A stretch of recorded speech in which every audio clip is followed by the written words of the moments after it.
এখন প্রায় রাত্রি 10:51। হ্যাঁ, এটা হচ্ছে আমাদের মহিষবাথানি গ্রাম পঞ্চায়েত, কিন্তু হচ্ছে এটা বলরামপুর গ্রাম। যাই হোক, আমি এখন ঘুমাতে যাচ্ছিলাম। হ্যাঁ, সেই মুহূর্তে আমাদের এই এখানকারই প্রধান, বর্তমান প্রধান, উনি ফোন করলেন যে যাই হোক বাড়ির পাশে একটা সাপ বেরিয়েছে। তো যাই হোক তড়িঘড়ি আমরা পৌঁছে গেছি।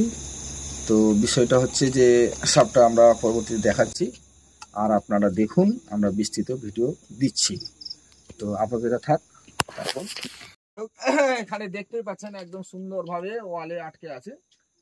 আর এই যে সাপ, যেটাকে কমন অল স্নেক বলা হয়, আমরা বাংলায় যেটাকে বলি চিতি বড়া, হ্যাঁ, খুব সুন্দরভাবে ওয়ালে ঘেঁষে বেড়ায়।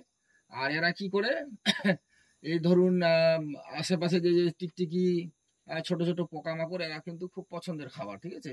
কিন্তু এই সাপটার একটা খুব বাজে ধর্ম, যে প্রচুর যখন কাউকে পেলে প্রচুর পরিমাণে কিন্তু বাইট করে, মানে একবারে শুধু ক্ষান্ত থাকে না, হ্যাঁ, ও 2-3 বার বাইট মারবে, ঠিক আছে। এর ধর্মটাই হচ্ছে এরকম। মুখটা দেখলে ছোট, কিন্তু মনে হবে কিন্তু যখন হা করবে না, মুখটা অনেক বড় কিন্তু দেখাবে। এটাকে অনেকে আমরা কি করি, সাধারণত এটাকে চন্দ্রবড়া ভেবে ভুল করি। অনেকটা কিন্তু চন্দ্রবড়ার মতো, দেখেন সাইজটা দেখলে বুঝতে পারবেন। হ্যাঁ, কিন্তু এ কি হয়, সাইজটা না, কালারটা আর কি, সাইজটা ওর থেকে অনেক সরু, কিন্তু কালারটা একদম সেম, ওই অনেকটা ওই রকম ধরনের। হ্যাঁ, কিন্তু এ চিতি বড়া যে সাইজ এটা খুব বড় হয় না, এর থেকে একটু হয়তো আর বড় হয়, কিন্তু এর থেকে বৃহৎ আকার আর হয় না। তো যাই হোক, আমরা এটাকে উদ্ধার করছি, কিন্তু এটা বাড়ির বিছানায় আশেপাশে বিভিন্ন জায়গায় এরা চলে যায়। আর এটা সাধারণত আমরা ভয়ঙ্কর ভাবে দেখি এবং দেখেও তাই মনে হয়, কিন্তু এটা কিন্তু নন ভেনামাস, ঠিক আছে। এটা কাটলে পরে আমাদের অবশ্যই কিন্তু টিটেনাস নিতে হবে, তার জন্য হাসপাতালে যাওয়ার দরকার নেই, ঠিক আছে। আমাদের 4 ধরনের সাপ বিষাক্ত আছে, যেগুলো আমরা ডিসক্রিপশন আমাদের ভিডিওতে দেওয়া আছে, ঠিক আছে। আমাদের ফেসবুক সঞ্জিত রাজবংশী পেজে দেখলে বুঝতে পারবেন। হ্যাঁ, আর যে কি বলবো, চুক্তি মেনে থাকবে, আর যখন কারো মানে যখন সান্নিধ্য পাবে বা বুঝতে পারবে, তখন কিন্তু গুটিয়ে যাবে। অন্যান্য সময় যে এখানে ছাড়ি না, দেখবেন যে একদম ও লাফান ঝাপান দেখলে মাথা খারাপ হয়ে যাবে প্রচন্ড পরিমাণে। হাসপাতালে যাওয়ার দরকার নেই। হ্যাঁ, এটা হচ্ছে কি, একটা টিটেনাস ইনজেকশন নিলে হবে, কেননা ওরা বিভিন্ন রকম বিষাক্ত পোকামাকড় খায়, তো যার জন্য দাঁতের মধ্যে ইনফেকশন থাকে। না না না, বিষ আছে সামান্য পরিমাণ, যে বিষে মানুষের পক্ষে কিছু হবে না। কাটলে মানুষের একটা আতঙ্ক।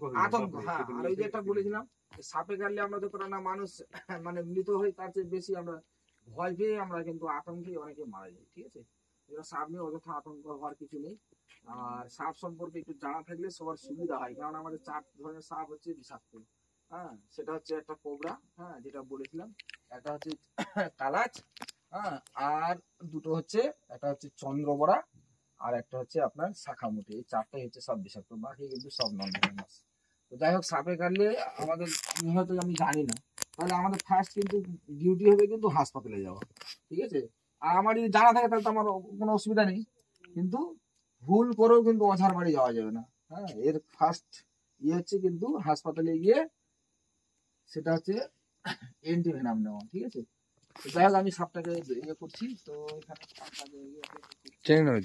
করলে পরে না এমন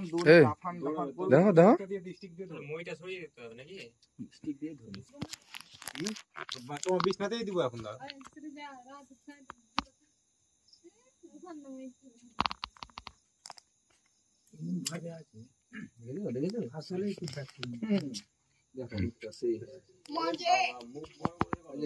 দেখছো বাইট করছে, দেখছো সারা সেট বাইট মারবে, এত বাইট করার মাস্টার,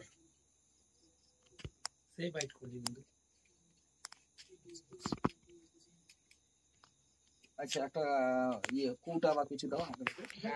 দাঁড়া দাঁড়া, এদিকে নিয়ে আসো, এদিকে নিয়ে আসো, ঘাস থেকে নিয়ে চলে আসো এদিকে, এদিকে ওখানে এদিকে প্লেন জায়গা। এখানে রাখো। সেই কিন্তু পালাচ্ছে, মানতে হবে। ওরে বাবা, এর সুচুন্দর বুদ্ধিটা খুব, কেমন মাস্তানি কত। এই এই ছুচকা কোটাটা থাকবে না, খুব ছুচকা। আমার নাম হলো জানকী মন্ডল। আর ওই যে দেবালে ছিল সাপটা, তো প্রধানকে বলেছি, তো ফোন করলো, ফোন করে আপনাদেরকে ডাকা হলো। সাপটা ধরার জন্য। আচ্ছা, যাই হোক, আমরা সাপটা যখন ধরলাম আপনারা মোটামুটি নিরাপদ ফিল করছেন কিনা? হুম। আচ্ছা, ঠিক আছে। যাই হোক, অসংখ্য ধন্যবাদ যে আপনারা এই বিষয়ে অবগত আছেন, যে সাপকে যে বাঁচানো দরকার, হ্যাঁ, সেই বিষয়ে খুব ভাল লাগলো। যাই হোক, অসংখ্য ধন্যবাদ আপনাকে। ভালো থাকুন, সুস্থ থাকুন। যাই হোক, আমাদের এখানে প্রধান বাপন মণ্ডল এখানে আছেন, ওনার কাছে আমরা কিছু বক্তব্য শুনবো। বলুন। প্রথমত প্রধান আমি না, আমার ওয়াইফ প্রধান। তো সাপটা আমার বাড়ির পাশে, জাস্ট 150-200 মিটার বাড়ি, আমার বাড়িতে 150-200 মিটার দূর ডিস্টেন্স হবে। একটা ফটো বাড়ি থেকে যায় আমার হোয়াটসঅ্যাপে, গিয়ে দেখছি যে সাপটা ওয়ালের মধ্যে আছে। যেহেতু আমাদেরই মেম্বার, গ্রাম পঞ্চায়েত মেম্বার, ওনার হাজবেন্ড কিছুদিন থেকে সাপগুলো ধরাধরি করে, ওর মানুষকে সচেতন বার্তাগুলো দেই। তো আমি ওর রেগুলার ভিডিওগুলো দেখি, তাই মনে ভাবলাম যে না, সাপটাকে ওকে ধরিয়ে দেওয়া উচিত। তাই জন্য ওনাকে ফোনটা করলাম। উনি তড়িঘড়ি এসেছেন, জাস্ট 5-7 মিনিটের মধ্যে চলে এসেছেন, এসে সাপটা ধরেছেন। এখন সত্যি বলতে আমরা বলতে যার বাড়ি থেকে পেয়েছে সে এখন নিরাপদ বোধ করছে, মানে ও আর নিজেকে খুব ফিল করছে যে না, সাপটা ধরতে পেরেছে, তাহলে একটু সেফটি নিজেকে মনে করছে।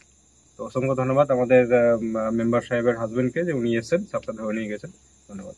আচ্ছা, অসংখ্য ধন্যবাদ আমার প্রধানের হাজবেন্ড বাপন মণ্ডলকেও, যে যাই হোক এই বিষয়ে যথেষ্ট অবগত আছেন, যে সাপকে যে রক্ষা করাটা জরুরি এবং আমাদেরকে যে প্রয়োজন মনে করেছেন, আমরা এই জন্য ওনার কাছে কৃতজ্ঞ। যাই হোক, সবাই ভালো থাকুন। জয় হিন্দ, জয় ভারত। ঠিক আছে।